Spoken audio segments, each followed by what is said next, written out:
ویسے تو کسی بھی شخصیت پر بولنے کے لیے خطیب سے کہہ دیا جائے تو وہ بولتا ہے، لیکن ایک ہوتا ہے زبان سے بولنا اور ایک ہوتا ہے دل سے بولنا۔ جو لوگ زبان سے بولتے ہیں ان کی باتیں صرف کان تک رہ جاتی ہیں، لیکن جو لوگ دل سے بولتے ہیں ان کی باتیں دل تک پہنچتی ہیں، اور جو اہل دل ہوتے ہیں ان کی باتیں ہی دل سے نکلتی ہیں۔ اور اہل دل میں اس وقت جو بول رہا ہوں اس سے میری مراد وہ لوگ ہیں کہ جن کے دل میں امام احمد رضا ہے۔ وہی دل اس قابل ہے کہ اس کی تعریف و توصیف کی جائے، وہی دل اس قابل ہے کہ اس کی حمد و ثنا کی جائے۔ جس دل میں امام احمد رضا نہیں ہے میں سمجھتا ہوں کہ وہ دل سنا سنا ہے، اور جس دل میں امام احمد رضا ہے وہ دل بارونق ہے، آباد ہے، معطر ہے، مشتاق ہے۔ جیسے اس وقت یہ مسجد آپ لوگوں کے وجود سے مشتاق ہے، آپ کے بیٹھنے سے اس کی رونق و بالا ہے، ایسے ہی جس دل میں امام احمد رضا ہوتے ہیں وہ دل بارونق ہوتا ہے۔ امام احمد رضا سنی ہے، لیکن صرف سنی ہی نہیں ہے، امام اہل سنت ہے۔ وہ حنفی ہے، صرف حنفی نہیں، اپنے وقت کے امام اعظم ابو حنیفہ۔ وہ ماتوریدی ہے، مگر صرف ماتوریدی ہی نہیں، اپنے زمانے کے امام ابو منصور ماتوریدی کا پرتو اور سے جمیل۔ وہ محدث ہے، مگر صرف محدث ہی نہیں، اپنے وقت کے امیر المومنین کی حدیث ہے۔ وہ مفتی ہی نہیں بلکہ اپنے وقت کے مفتی اعظم اسلام ہے۔ وہ صرف صوفی ہی نہیں، اپنے دور کے امام رسیہ ہے۔ وہ صرف ولی ہی نہیں، اپنے زمانے کے امام الاولیاء ہے۔ وہ صرف مفسر ہی نہیں، وہ اپنے زمانے کے امام غزالی اور امام غازی اور علامہ بیضاوی کے سچے جانشین۔ میں یہ جتنے جملے بول رہا ہوں خدا کے فضل سے اعلیٰ حضرت کے صدقے میں ہر جملے پر ایک گھنٹہ تقریر کر کے اور یہ ثابت کر سکتا ہوں کہ امام احمد رضا صرف سنی کا نام نہیں ہے بلکہ امام اہل سنت کا نام ہے۔ وہ صرف حنفی نہیں بلکہ اپنے وقت کے ابو حنیفہ کا نام ہے۔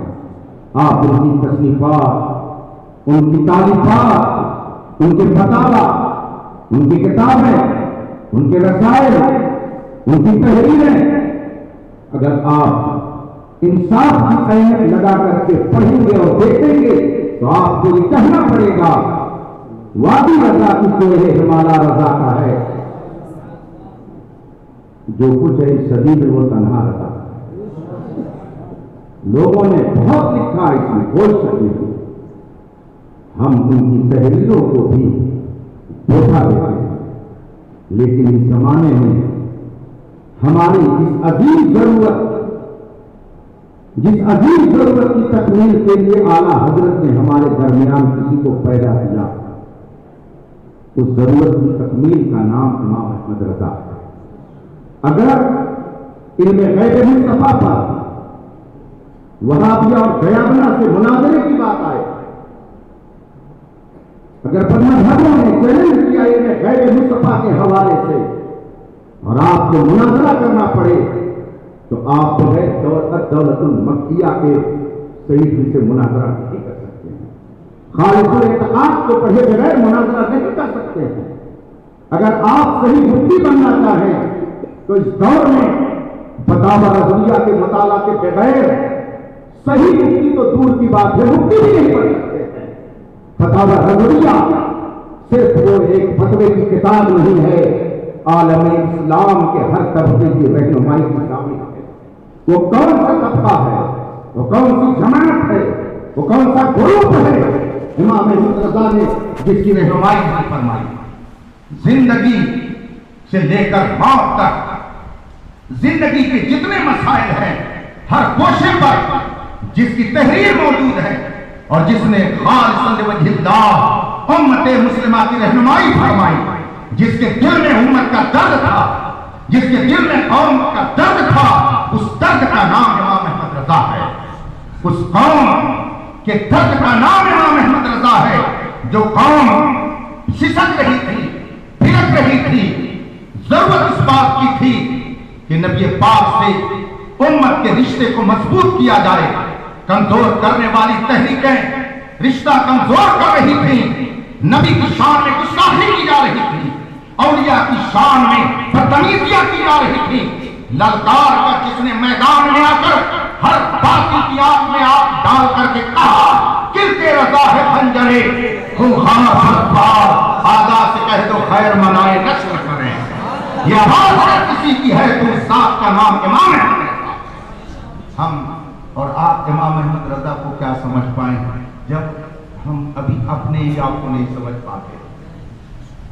امام احمد رضا کو سمجھنے کے لیے بہت سارے علم کی ضرورت ہے۔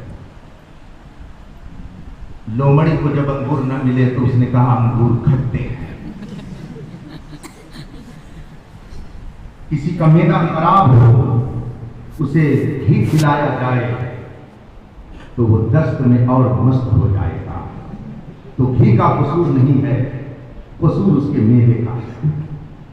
اگر کسی کو بخار ہے، کسی کو زکام ہے، اسے دودھ پلایا جائے تو دودھ اسے اچھا نہیں لگے گا، دودھ میں اسے کڑواہٹ محسوس ہوگی، تو قصور دودھ کا نہیں ہے، قصور اس کی طبیعت کا ہے۔ اسے اپنی طبیعت کا علاج کرانا چاہیے، اسے اپنے معدے کا علاج کرانا چاہیے، اسے اپنے لیے دوا لینی چاہیے۔ اسی طرح سے میں بھی کہتا ہوں کہ جسے امام احمد رضا اچھے نہ لگیں وہ یہ نہ کہے کہ امام احمد رضا میں کمی تھی، وہ اپنے مزاج کا علاج کرائے، وہ اپنی طبیعت کا علاج کرائے، وہ اپنا علاج کرائے۔ امام احمد رضا تو رب کی عظیم نعمت ہیں، عرب و عجم نے انہیں اللہ کی عظیم نعمت مانا ہے، عرب و عجم نے ان کے علم کا لوہا مانا ہے، عرب و عجم نے ان کے عشق و محبت رسول کی داستان کو تسلیم کیا ہے۔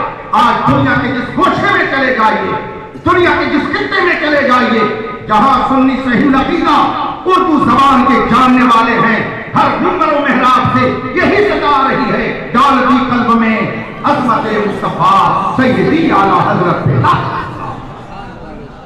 حضور مبلغ اسلام، جن کی دعاؤں کا نتیجہ یہ ادارہ ہے، جن کے نام کی نسبت سے اسے دارالعلوم علیمیہ کہا جاتا ہے، پوری دنیا کا انہوں نے دورہ فرمایا، پوری دنیا میں آپ نے تبلیغ کا کام انجام دیا، 52 ملکوں کا دورہ فرمایا، اور پھر پوری دنیا میں دورہ فرمانے کے بعد جو آپ نے اپنی ماتھے کی آنکھوں سے دیکھا، عرب میں جا کے دیکھا، عجم میں جا کے دیکھا، بر اعظم ایشیا، یورپ، افریقہ میں جا کے دیکھا، جو انہوں نے مشاہدہ کیا، اپنے مشاہدات کو انہوں نے اشعار کا جمع پہنایا اور پھر اپنے جذبات کو الفاظ کے روپ میں دھار کر کے امام احمد رضا کی بارگاہ میں پہنچے اور عرض کی حضور میں آپ کی شان میں کچھ اشعار لکھ کر لایا ہوں۔ اعلیٰ حضرت نے فرمایا میرے لیے؟ عرض کی ہاں آپ کے لیے، میں سنانا چاہتا ہوں۔ آپ ذرا سوچیں، محفل میں خیراتی اور جمراتی نہیں بیٹھتے تھے، وہاں محفل میں کبھی صدر الشریعہ ہوتے، کبھی محدث اعظم ہوتے، کبھی صدر الافاضل ہوتے، کبھی شیر بشیر اہل سنت ہوتے، حجت الاسلام ہوتے، سرکار مفتی اعظم ہند ہوتے، بڑی بڑی شخصیتیں جلوہ گر ہوتی۔ حضور مبلغ اسلام علامہ عبدالعلی میرٹھی نے جب یہ اپنی تمنا پیش کی، اس وقت ملک العلماء علامہ ظفر الدین بہاری علیہ رحمہ بھی تشریف فرما تھے، صدر الشریعہ بھی تشریف فرما تھے، بڑی بڑی شقدار شخصیتیں تشریف فرما تھی، اور اعلیٰ حضرت سے اجازت لی کہ میں آپ کی شان میں کچھ شعر لکھ کر کے لایا ہوں، اسے سنانا چاہتا ہوں۔ اعلیٰ حضرت کی جب اجازت ملی، انہوں نے جو لکھا آپ نے ابھی سنا یہ اشعار مبلغ اسلام نے خود اعلیٰ حضرت کو سنائے. اعلیٰ حضرت تشریف فرما تھے, مبلغ اسلام پڑھ رہے تھے. مبلغ اسلام وہ مکتب کے کسی ایک معمول سے مدرس کا نام نہیں تھا, ہم جیسے کسی مولوی کا نام نہیں تھا. حضور مبلغ اسلام علم کی ایک انجمن کا نام تھا. وہ عظیم دانشور تھے, وہ شاندار مفکر تھے, وہ بہترین خطیب تھے, وہ اعلیٰ دماغ مدبر تھے, وہ سیاستدان تھے. ان کی نظر پوری دنیا پر تھی. ایسا دانشور جس نے پوری دنیا میں دین کی تبلیغ فرمائی. آج وہ ٹھنڈک کے موسم میں گرم ملک میں جاتے ہیں, گرمی کے موسم میں ٹھنڈے ملک میں جاتے ہیں, اور 4 مہینہ رہ کر واپس آتے ہیں تو نام دیا جاتا ہے یہ مبلغ دین, یہ مبلغ اسلام ہے. مگر حضور مبلغ اسلام سنگلاخ وادیوں میں گئے, ظلمت قدوں میں گئے, اور اسے ایمان کے اجالے سے پختہ نور بنا دیا. پوری دنیا کو جس نے دیکھا, بڑے بڑے علماء کی محفل میں جس نے بیٹھ کر کے گفتگو کی, بڑے بڑے سیاستدانوں اور حکمرانوں کے یہاں جس نے نمائندگی کی ہے, اس ذات نے آ کر کے امام احمد رضا سے عرض کیا, حضور آپ کی شان میں کچھ عرض کرنا چاہتا ہوں. اور کرتے کرتے کہا, تم ہی پھیلا رہے ہو علم حق اکناف عالم میں. پوری دنیا کے اندر جو علم حق ہے, اے امام احمد رضا آپ ہی پھیلا رہے ہیں.